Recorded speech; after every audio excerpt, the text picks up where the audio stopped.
போக்குல சின்ன பிள்ளைங்க படிக்கிற அந்த சிறுவர் மலரை எடுத்து வாசிச்சேன். அதுல கடலும் நண்டும் அப்படின்னு ஒரு கதை போட்டிருந்தாங்க, குழந்தைகள் படிக்கிறது. படிச்சு பார்த்தா அது வந்து நட்புக்கான ஒரு கதை. குழந்தைகள் இருக்கிறதுனால சொல்றேன். ஒரு ஊர்ல கடலும் நண்டும் ஃப்ரெண்ட்ஸா இருந்திருக்காங்க. அது எப்படி கடலும் நண்டும் ஃப்ரெண்ட்ஸா இருக்க முடியும்? கதையில எல்லாமே சாத்தியம்தான், நட்பில் எல்லாமே சாத்தியம்தான். 2 பேரும் ஃப்ரெண்ட்ஸா இருக்கிறாங்க. இந்த நண்டு என்ன செய்யும், டெய்லி சாயந்தரம் கடற்கரைக்கு வந்து அந்த கடல் கிட்ட பேசிக்கிட்டு இருக்கோம். ஜெயிலர் படம் பார்த்தேன், நல்லா தான் இருந்தது. அடுத்து லியோ படம் எப்போ வரும்னு தெரியல, அது வந்ததுக்கு அப்புறம் பார்த்துட்டு வந்து உனக்கு கதை சொல்றேன். பொன்னியின் செல்வன் பரவாயில்ல, பார்ட் 1 நல்லா இருந்தது, பார்ட் 2 வந்து கொஞ்சம் சுமாரா தான் இருந்தது. அஜித் அடுத்த படம் எப்போ வர்றதுன்னு ஒண்ணுமே சொல்ல மாட்டேங்கிறாரு, சொன்ன உடனே அதையும் உனக்கு சொல்றேன், இப்படி எல்லாம் பேசிக்குவாங்க. கடல் அலையும் அப்படியான்னு தலையசிச்சு கேட்டுக்கிறோம். அப்புறம் அந்த நண்டு நடந்து போகும் பாத்தீங்களா, அப்ப இந்த சுவடு அந்த கடற்கரையில பதியும்.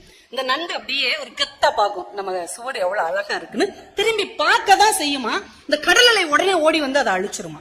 இந்த நண்டுக்கு அது ஒரு வருத்தமாவே இருந்திருக்கு, நம்ம எவ்வளவு அழகா சுவடு பதிச்சு நடக்கிறோம், ஆனா இந்த பயலால நடக்க முடியலன்ற பொறாமையில நம்ம சுவடு அழிச்சு விடுறானே அப்படின்னு அதுக்கு ஒரு மனவேதனை இருந்துகிட்டே இருந்திருக்கு. ஒரு நாள் இதே மாதிரி சாயந்தரம் பேசிட்டு தன்னுடைய வலைக்குள்ள போய் நுழைய போகுது. அதுக்குள்ள இது சுவடெல்லாம் அழிச்சிருச்சு. வலைக்குள்ள நுழையிறதுக்கு முன்னாடி பாக்குது வேற ஒரு நண்டு அந்த கடற்கரை வழியா நடந்து போகுது. சரி, நம்ம சுவடத்தான் இவன் அழிக்கிறானா, வேற நண்டு நடந்தாலும் இப்படி செய்யறானான்னு பாப்போம். இது நின்று பார்த்துக்கிட்டே இருக்குது. அந்த வேற நண்டு இங்க இருந்து நடந்து அங்க வரைக்கும் போகுது. இந்த கடல் அலை அழிக்கவே இல்லை. அப்ப இந்த நண்டு புரிஞ்சுக்குச்சு, நம்ம மேல இவனுக்கு ஏதோ பொறாம, வைத்தறிச்சல், அதனாலதான் நம்ம நடந்தா உடனே அழிச்சிடறான். வேற நண்டு நடக்கும் போது இவன் அழிக்க மாட்டான்ல அப்படின்னு கோவமா பாத்துக்கிட்டு இருக்கும் போதே அந்த நண்டு இன்னொரு வலைக்குள்ள போய் புகுந்துருது.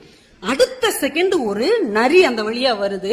அந்த நண்டு நடந்து போன காலடி சுவடை பார்த்துக்கிட்டே போய் அது புகுந்த வலைக்குள்ள கையை விட்டு அந்த நண்டு எடுத்து சாப்பிடுது.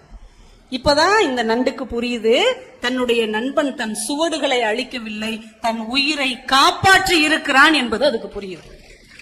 ஐயோ, நம்ம நண்பனை தப்பா புரிஞ்சிட்டோமே அப்படின்ட்டு திரும்ப ஓடி வந்து அந்த கடற்கரையில எழுதுது, முன்பே காப்பான் அன்பே நட்பு என்று எழுதுகிறது.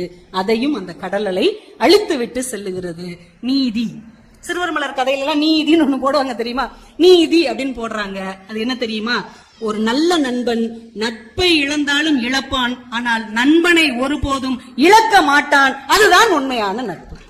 நட்பு கெட்டாலும் பரவாயில்லை, என் நண்பன் கெடக்கூடாது என்று யார் நினைக்கிறார்களோ அவர்கள் தான் நல்ல நண்பர்கள். நான் இங்க உள்ள பிள்ளைகளுக்கு சொல்லுகிறேன், நல்ல நண்பன் கெட்ட நண்பன் நண்பர்கள் யாராவது இருக்காங்களா?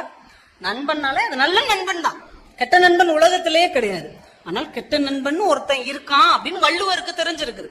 கூடவே சுத்துவான், ஏதாவது ஒரு மோசமான வழியில தள்ளி விட்டுட்டு போயிடுவான். அவன்கிட்ட நீங்க கவனமா இருக்கணும்னு 2000 வருஷத்துக்கு முன்னாடியே வள்ளுவர் சொல்லி இருக்கிறார்.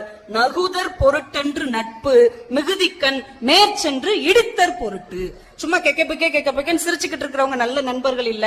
நீங்க தவறு செய்யும் போது யார் உங்களை தட்டி கேட்கிறாங்களோ அவங்கதான் உண்மையான நண்பர்கள் என்பதை நம்முடைய வள்ளுவர் சொல்லி கொடுத்திருக்கிறார். அப்ப நீங்க இதுதான் உங்களுக்கு டெஃபினிஷன். நல்ல ஃப்ரெண்ட்ஸ் எப்படி இருப்பாங்க, தப்பு செஞ்சா பலான்னு ஒரு அரை அரைஞ்சி இதை நீ செய்யக்கூடாதுன்னு சொல்லுவாங்க. அப்படிப்பட்ட நண்பர்கள் உங்க கூட இருந்தா அவங்கள ஒரு நாளும் கைவிட்டு விடாதீர்கள். உண்மையிலேங்க நட்புக்காக உயிரை கொடுக்கலாங்க, நல்ல நட்புக்காக உயிரையே கொடுக்கலாம். ஆனால் உயிரையே கொடுக்கிற அளவுக்கு நல்ல நட்பு கிடைக்குது பாருங்க, அதுதான்